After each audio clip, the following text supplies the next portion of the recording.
What do you do when the case you're investigating doesn't end when you close the file? When the shadows you chase don't stay confined to the haunted house, the abandoned asylum, or the forgotten graveyard? When they follow you, slipping into your life, lingering in the quiet moments when you're supposed to be safe? I've been a paranormal investigator for 12 years, cataloguing over 300 cases across the Northeast, from crumbling Victorian mansions to rural farmhouses swallowed by time.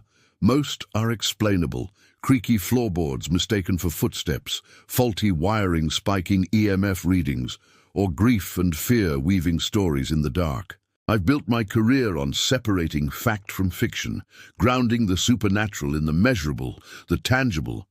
But one case, shattered every protocol, every certainty I'd clung to.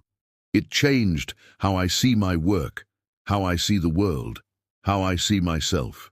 If you've ever felt a presence you couldn't explain, a chill that seeps into your bones, a whisper that doesn't belong, hit that subscribe button and stay with me. This is the story of the spirit that followed me home. And 2 years later, I'm still not sure I've escaped it. It was October 23rd, 2023, when the call came in. I was at my desk, surrounded by case files and half-empty coffee mugs, the hum of my office's fluorescent lights, a familiar backdrop. The phone rang, cutting through the late afternoon silence. The voice on the other end belonged to Ellen Harper, a mother from a small town in upstate New York, her words clipped and trembling. She spoke of their century-old farmhouse, nestled in a valley where the Adirondack Mountains loomed like silent giants, their peaks shrouded in mist. The disturbances had started 3 months earlier, footsteps pacing the upstairs hallway at precisely 3 a.m., whispers drifting from empty rooms, objects, keys, books, a child's stuffed bear, found in places no one had left them. Her husband, Mark, got on the line, his voice rougher, more urgent. He described a glass shattering in the kitchen, untouched, while they sat in the living room. Their son, Tim, 8 years old, had stopped sleeping, stopped talking much at all, his eyes fixed on the attic window whenever they passed it. They'd fled to a motel 2 weeks prior, unable to stay another night. I'd heard claims like these before, textbook hauntings, often debunked with a few hours of investigation. 90% of the time, it's environmental, a house settling, pipes rattling, or psychological projection fueled by stress. But the fear in their voices, the way Ellen's breath hitched when she mentioned Tim, stuck with me. I agreed to take the case, I arrived just before dusk, my SUV crunching over the gravel driveway, the sound sharp in the still air. The farmhouse stood alone, flanked by skeletal trees, their branches clawing at the sky. The field beyond was choked with weeds, swaying faintly despite the lack of wind. The house itself was a relic, clapboard siding weathered to a dull grey, paint peeling like skin after a burn, windows dark and unreflective, as if they swallowed light rather than caught it. The air was heavy with the scent of damp leaves, earth, and something else, a faint metallic tang, like old coins or blood. I noted it in my log. Arrival 5:47 p.m. Environmental conditions 48 degrees, overcast, light wind, metallic odor detected, source unknown. My equipment case weighed heavy in my hand: EMF meters, infrared cameras, audio recorders, digital thermometers, motion sensors, and a leather-bound notebook for manual observations. I don't rely on gut feelings. They're unreliable, clouded by adrenaline or fatigue. But standing there, staring at the house's sagging porch, I felt a prickle on my neck, like eyes watching from a place I couldn't see. I shook it off, chalking it up to the long drive and the family's story still echoing in my mind. The Harpers met me at the property line, unwilling to step closer to the house. Ellen clutched Tim's hand, her knuckles white, her face pale under the fading light. Mark stood beside her, his jaw tight, eyes darting to the attic window. Tim, small for his age, stared at the same window, his expression blank but his eyes wide, unblinking. They handed me a rusted keyring and a folder of property records, yellowed and brittle, dating back to the house's construction. Ellen's voice was barely above a whisper as she described the attic door, always locked, never opened, even by previous owners. Mark added that the disturbances had grown worse since they'd tried to access it, as if the house itself was angry. I asked for any other details, history, prior occupants, anything unusual. They shook their heads, eager to leave. "Just make it stop," Ellen said, her voice breaking. They drove off, their taillights fading into the dusk, leaving me alone with the house. Inside, the air was stale, thick with the must of old wood and neglect. The foyer was cramped, its wallpaper curling at the edges, revealing plaster stained with age and water. My boots echoed on the hardwood, each step louder than it should have been in a space so small. The living room opened to the right, a cavernous space with a sagging couch, a coffee table scarred with cigarette burns, and a fireplace choked with ash.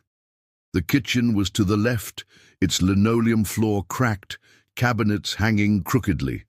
Upstairs, a narrow staircase led to a hallway with 3 bedrooms and the locked attic door. I started there, in the living room, setting up my base. My protocol is rigid, designed to eliminate variables, establish baseline readings first. I swept the room with my EMF meter, checking for electromagnetic fields that could cause hallucinations or equipment malfunctions. The reading was steady at 0.3 milligauss, well within normal range. Temperature, 62 degrees. No drafts, no electrical spikes, no signs of faulty wiring. I scribbled the numbers in my notebook, the scratch of my pen the only sound in the stillness, though the silence felt heavy, like it was waiting for something to break it. The house didn't feel empty. You know that sensation when you're alone, but your body insists you're not. Your skin crawls, your ears strain for sounds that aren't there, your heart beats just a little too fast. I felt it in the foyer, in the living room, in the kitchen as I set up cameras. It wasn't fear, not yet.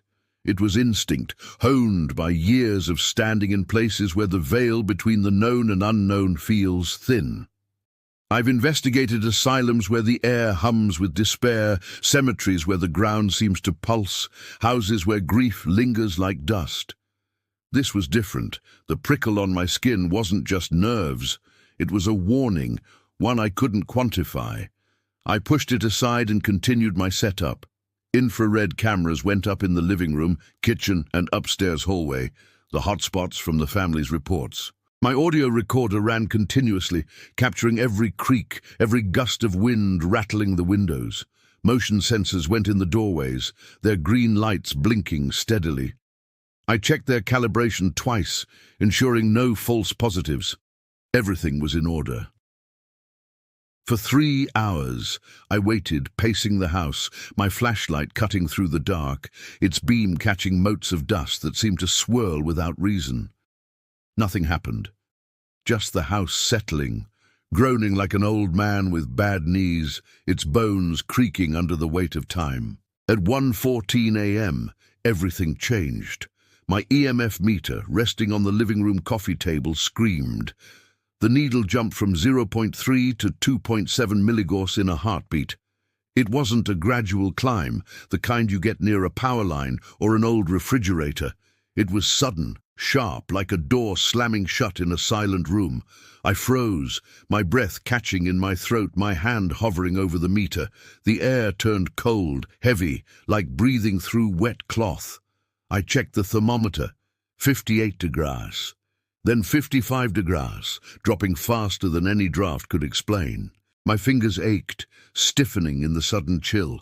Then I heard it, a whisper, not from my recorder, not from my equipment, but from the room itself.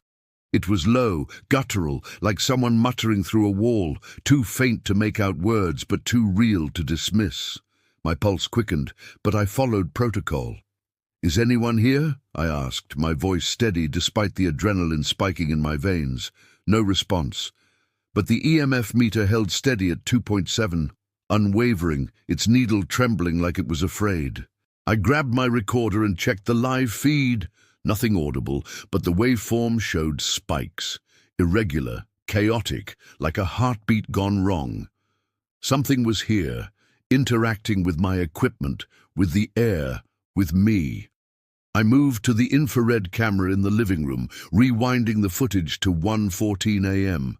There it was, a shape, humanoid, blurred, crossing the frame in a blink. It wasn't me. I'd been across the room, holding the EMF meter. The shape was tall, too tall, its edges smudged like smoke. No face, no features, just a void where a person should be. My breath hitched, but I forced myself to stay calm. Shadows can trick the eye. Cameras can glitch. I've seen lens flares mistaken for orbs, reflections taken for apparitions. But this felt different. I noted it in my log. 1:14 a.m., living room. EMF spiked to 2.7 milligauss. Unidentified visual anomaly on infrared. Audio waveform irregularities. My handwriting was steady, but my hand wasn't. I moved upstairs, following the family's reports of footsteps in the hallway. The stairs creaked under my weight, each step louder than the last, the sound swallowed by the oppressive quiet. The hallway was narrow, the floorboards uneven, warped by decades of moisture and neglect. My flashlight caught dust motes swirling in the air, moving in patterns that didn't match the still air, as if stirred by an unseen hand. The walls were lined with faded photographs, their frames crooked, the faces of long-dead occupants staring blankly. At the end of the hall was the attic door, its paint chipped, its knob rusted, a faint draft seeping from its edges. The family had said it was always locked, never opened, even by previous owners. I didn't have the key, but I pressed my ear to the wood, holding my breath to listen. What do you hear when you listen to silence? Nothing? Or something waiting to be heard? Behind that door I heard breathing, slow, deliberate, not mine. It was rhythmic like a metronome, but uneven, as if the lungs behind it were struggling, each inhale a labor, each exhale a sigh. I stepped back, my heart hammering in my chest. My EMF meter clipped to my belt was dead. The battery, fully charged hours ago, drained in minutes. That's when I saw it, a child's drawing, half tucked under the doorframe, its edges yellowed, its crayon lines jagged. It showed a stick figure, tall and thin, with no face, holding a knife. The proportions were wrong, the lines too deliberate for a child's hand, the knife drawn with care, its blade shaded in black. My gloved fingers trembled as I slid it free, the paper crinkling in the silence. I bagged it as evidence, noting the time, 2:03 a.m. My protocol demanded logic. Maybe the family missed it, maybe it was old, left behind by some long-gone tenant. But my gut screamed to leave, to get out of that house and never look back. I stayed. I had to know. Back downstairs, I reviewed the footage again. The living room camera showed the same humanoid shape at 1:14 a.m., crossing the frame in a blink. I slowed the playback frame by frame, my eyes straining in the dim light of my laptop. The shape was too tall, its limbs too long, its edges dissolving into the darkness like ink in water. No face, no features, just a void. I cross-checked the audio. The waveform spikes aligned perfectly with the EMF surge and the whisper I'd heard. I noted it all, my handwriting shaky but precise. Unidentified anomaly, 1:14 a.m. Visual and auditory evidence, possible intelligent presence. I sat back, the weight of the night pressing on me, the metallic scent stronger now, clinging to my clothes, my skin. By 4 a.m., the house was quiet again. The EMF reading stabilized, the temperature climbed back to 62 degrees. The whispers stopped, the air lightened, but the prickle on my skin remained. I packed my equipment, the drawing sealed in an evidence bag, and left at dawn, the sky bruised with clouds. The metallic scent followed me to my car, sharp and unsettling, like a reminder of what I'd encountered. I told myself it was just another case. Anomalies happen. Shadows trick the eye. cameras glitch. But the drawing stayed with me, its faceless figure burned into my mind, its knife gleaming in my memory. I drove the 200 miles back to my apartment, exhausted but professional, ready to analyze the data in the safety of my office, to file this case and move on to the next. That's when it followed me. I unpacked my equipment that evening, setting the EMF meter, cameras, and recorder on my desk in my small apartment. The meter was fried, its circuits overloaded despite being brand new, its display dark and lifeless. The recorder's files were corrupted, all but one, a 5-second clip time-stamped 1:14 a.m. Just breathing, slow, deliberate, the same rhythm I'd heard behind the attic door, each inhale heavy, each exhale a faint rasp. I played it again, the sound filling my apartment, echoing off the walls, my skin prickling as if the air itself was watching. I shut it off, my hands unsteady, my heart racing. I told myself it was a glitch, a residual echo from the house, a fault in the recorder's memory. But the metallic scent was back, faint but unmistakable, lingering in the air like a guest who wouldn't leave. I checked my windows, locked, my door bolted. My apartment was secure, but it didn't feel safe. That night, I woke at 3 a.m., my bedroom freezing, the air thick with that same damp leaf and metal smell. I checked the thermostat, 70 degrees. Impossible. My breath was visible, curling in the dark like smoke, illuminated by the faint glow of a street lamp filtering through my blinds. I fumbled for my phone, its light casting long shadows across the room, shadows that seemed to shift just beyond my focus. That's when I saw it, on my desk, next to my case files, under the street lamp's glow. The child's drawing, the one I'd left in evidence lockup at my office 30 miles away, same jagged lines, same faceless figure, same knife, its blade shaded with that same deliberate care. My heart stopped. I didn't touch it. I couldn't. I stood there staring, my breath shallow, my mind racing through possibilities.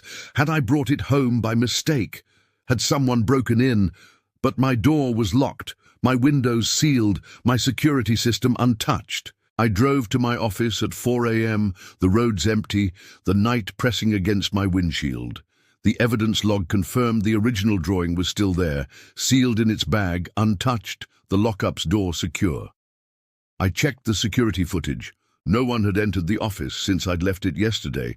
So what was on my desk? An exact copy, down to the creases in the paper, the smudged crayon lines, the faint stain on one corner.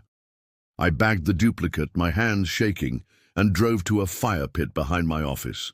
At 6:12 a.m., I burned it, watching the flames devour the paper, the faceless figure curling into ash, the knife disappearing in a burst of sparks. But the cold didn't leave. Neither did the whispers. They came at night, faint and wordless, drifting from the corners of my apartment, from behind walls, from under the floor.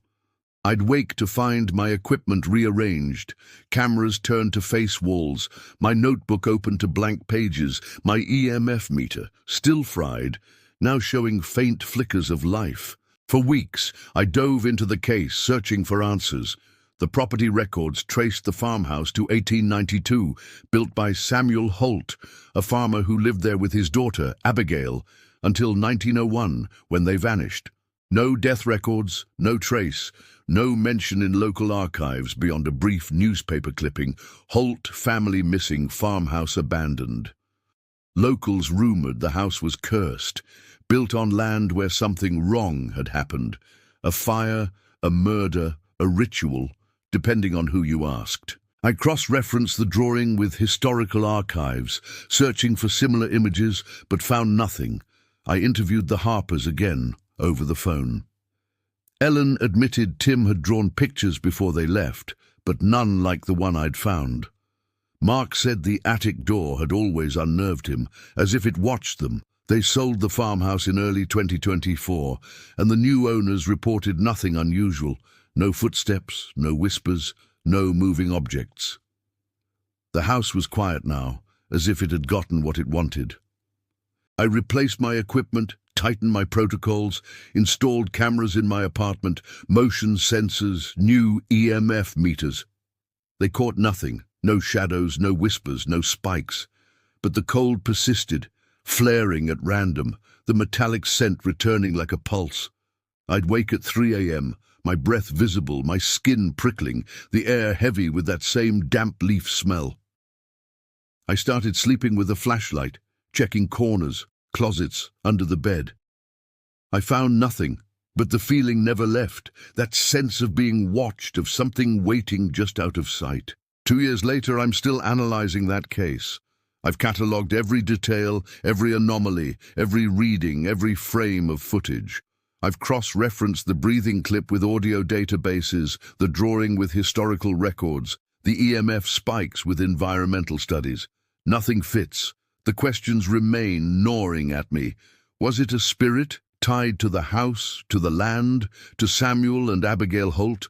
A manifestation of something older, something wrong? Or did I bring it back with me, a passenger I didn't invite clinging to me like a shadow?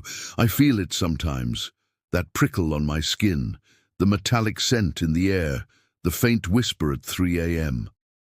The cameras catch nothing, but I know it's there. I keep investigating case after case because stopping feels like surrender. If I stop, it wins. Have you ever felt something you couldn't explain? A shadow that moves when it shouldn't, a sound that doesn't belong, a chill that defies reason? Share your story in the comments. And if you want to follow my investigations, hit subscribe and ring the bell. The truth is out there. Sometimes it's closer than you think.